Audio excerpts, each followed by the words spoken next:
Hey everybody, good morning yet again and welcome back to Mad Horse Barbecue. My name is Brian and in today's video we're going to fire up my 18-inch Weber Smoky Mountain, probably my favorite charcoal cooker in my arsenal to use. It's I guess they call these bullets, but it's kind of, sort of the same thing as like drum style smoking. You got your coal at the bottom, protein up top, and then there's that good distance from the coal to the meat.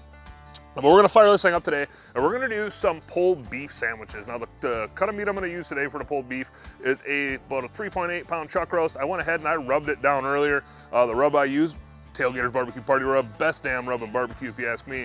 And I did use a little bit of, what is that off-road butcher, Ben say. Used a little bit of that, what's your sister sauce, mate? Sorry, that was a bad impression. But I'm gonna use a little bit of W sauce for a binder. Rubbed it down probably like 3 hours ago.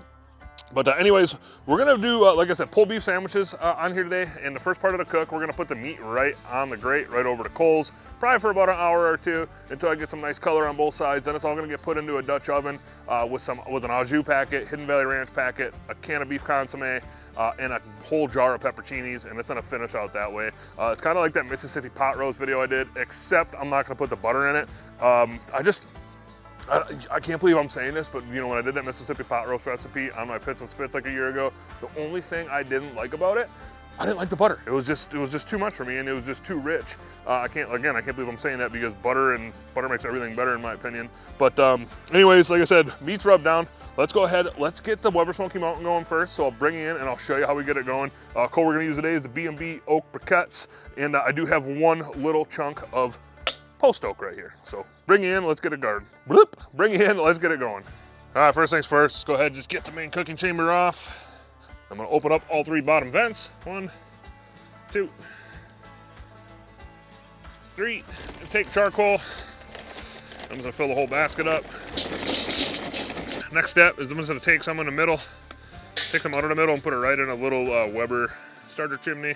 This is how I start briquettes. I don't start lump this way, but briquettes, I think, take a little while longer to get going. I don't really count, I just kind of do it till it feels right. Okay, and once I got that going, I'm go ahead and take a tumbleweed, put it right smack dab in the center. Tumbleweed lit. Chimney right on top of that tumbleweed. Let that burn for about 10 minutes and we'll pick back up. All right, 10-minute timer's up. Let's go ahead and dump the coals right in the center. Use your chimney to spread them out if you like. Go ahead, take the cook chamber, or the main part, whatever you want to call this. Put it right back on top. I do have that lid hinge, so I just want to make sure that the lid hinge is right centered over one of the legs. Open up the top all the way. And let this thing come up to temp. Cook temp today we're going to be shooting for is right around 275 to 300. I am monitoring the temps. You can see my little temp thing there. All I do with that is this is the Thermoworks Smoke X4. I just literally take one of the temp probes here and I put it in the small hole, the WSM, and I just leave it stick in just like that. I don't mess with, putting the grate clip on anymore. I just think it's too much, cables to manage. And we're doing a chuck roast today too, so I mean, as long as this thing, like I said, is 275 to 300, I'm not gonna be really worried about the internal temp of that chuck roast, not until the end. So we'll let this thing come up to temp, and we'll pick back up when we're putting the chuck roast on.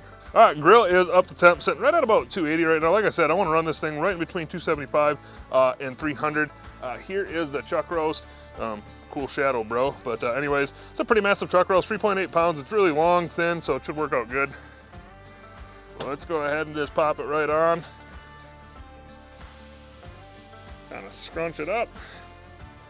And that's gonna cook right over the coals. We're not using the, the bowl or anything. I wanna get that good flavor you get when you get the meat dripping right off the coals and it comes right back up. So go ahead and close this down.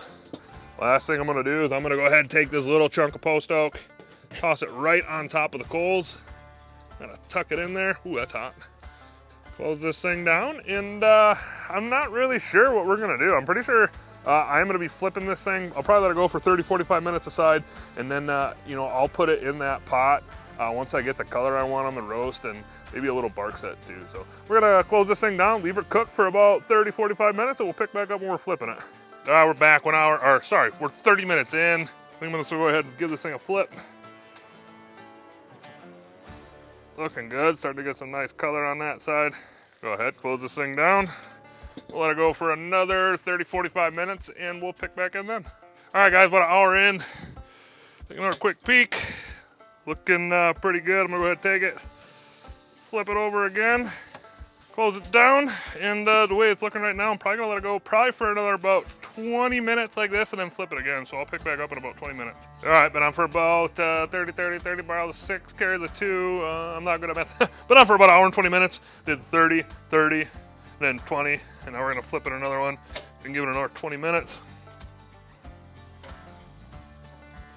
Yeah, starting to get some good some decent crust on it. So go ahead, close this down, let it go for another 20 minutes, and then we'll pick back up, because then we're gonna throw it into it's like a Dutch oven thing. So when we do that, we'll pick back up. All right, guys, we're back. Truck roast has been on for 2 hours. We're gonna go ahead and do the next part of this cook. The truck roast is gonna go in here, but to this we are gonna add some ingredients. Like I said, this is gonna be kind of like a Mississippi pot roast recipe. So the first ingredient I'm gonna put in is this Campbell's beef consomme right here. It's already open, I don't wanna spill it. 1 can of that. And then we're gonna go ahead and we're gonna take our pepperoncinis, and I'm gonna dump all the pepperoncini juice in there. That to the side for now. Go ahead and take a packet of Au Jus. Then go ahead and take a packet of the Hidden Valley Ranch seasoning mix. And go ahead and mix it all up. The smell you get from the pepperoncini juice and all these ingredients going together is really, really, really good. I'm a huge fan of pepperoncinis. Jalapenos are a bit too much for me, but pepperoncinis I can kind of eat like pickles. So now that we got this mixed up, it's time to add the chuck roast to it. So let's do that. Take our chuck roast, put it right in. Might actually cut that, so give me a minute here. I'm just gonna go ahead and take the chuck roast, cut it in half. I was thinking about doing this before, just to kind of get 2 chunks because it's so big, but I didn't, so. All right, kind of had to chunk it up. Could have done this in a half pan, probably would have worked a little bit better, but I kind of had to cut it up to make it all fit, which is fine. So now that I got it all in there, all kind of submersed in the water, last thing I'm gonna do, take the rest of the pepperoncinis. I'm just gonna pour them in. Okay, cover on, and right back onto the WSM. Go ahead, close this thing down, and I'm gonna keep running this thing right around 275 to 300 until these things, all the little pieces all the pieces of beef are all probe tender. For internal temp, when this thing's all done, I'm probably looking somewhere around the 210 to 215 range, to be honest with you. So I'm gonna keep this thing closed down. It'll probably come up to a simmer here in about half hour, 45 minutes. And yeah, it's not gonna be doing much besides hanging out in the pan for the rest of the cook. So I'll probably pick back up one more time when we're checking it to make sure it's done. So we'll see you then. All right, we're back. We've been on for about, I believe, 5 hours. We've been in the pot now for, well, right at about 3 hours, right? Because we were 2 hours on with the roast and 3 hours in the pot. Probably getting kind of close to done. Let's go ahead and take a peek at it. Steam out. See, it's got a nice light simmer going there. So the way I'm gonna check it is I'm just gonna go ahead and take my Thermopen 1 here. I'm just gonna probe this meat. Should be like little to no resistance. A little bit, yeah, not much. So it's probably getting close to done. If you want to know an internal temp right now, let's see if I can get it. Internal temp sitting at about 210. And I'd say this stuff's just about done. I'll probably close this back down here and let it go for about another 30 minutes. And then it's gonna be time to eat. So when we're pulling this beef up and making it into a sandwich, we'll pick back up. All right, we are back, and it's time to eat real quick. Over to cook times. Actually, you know what? Let's go ahead and voila. Take the lid off there. Chuck roast was 2 hours on and then 4 hours in here. It is probe tender as can be. Like you saw the internal temp. I think the internal temp is probably about 210, 212. So now what we need to do first, we need to pull this out of here and pull it. So let's go ahead and just grab it. And remember, you want to do shredded beef with this, or at least I want to do shredded beef. Sorry, I got a kid having a bad day again today. Apparently he just turned 2 yesterday. So it might be that hashtag terrible 2 thing everybody talks about. Go ahead and move this to the side for now. Move our chuck roast in right there. You can see looking pretty good. Just go ahead and see how she pulls. Oh yeah, and that pulls perfect. You know, if this didn't pull good, one thing you could do, you could just take like a butcher knife, or you could just take like a chef's knife. You could just chop it up for chopped beef. But if you can get it to pull, kind of like a good butt would pull, you know you got what you want. And initially right now, I can just tell right now the smell coming out of this, the pepperoncini juice, I'm a huge fan of when I'm doing this kind of beef. Because like I said before, I love pepperoncinis, and it just gives it a little extra like acidity, I guess one could say, to the meat. So that's gonna be good. I'm gonna go ahead and move the beef to the side for now. And, you know, most of the videos I see with this, you know, people put it over mashed potatoes and then they use, you know, gravy. What I'm going to do is I'm actually got two lightly toasted pieces of rye bread here. I'm going to put one down. I'm going to go ahead and build a sandwich, put some beef on it. It's an appropriate amount of beef. Take a little bit of raw red onion. I don't know what it is, but, you know, I'm not a fan of cooked onion on sandwiches. I just don't like it. But when it comes to raw onion, I can't really have enough. Good. Go ahead and take a few of the pepperoncinis that are in here. Just put them right on top, just like that.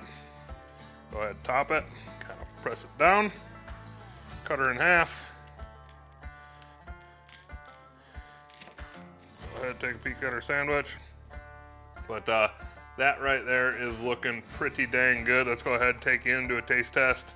Got our nice looking sandwich right here. I'm gonna go ahead and just dump it in my big pot of au jus.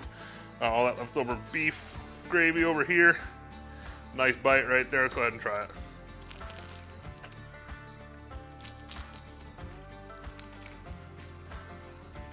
And not that I need to wash it down, but go ahead and not wash it down with some nectar of the gods.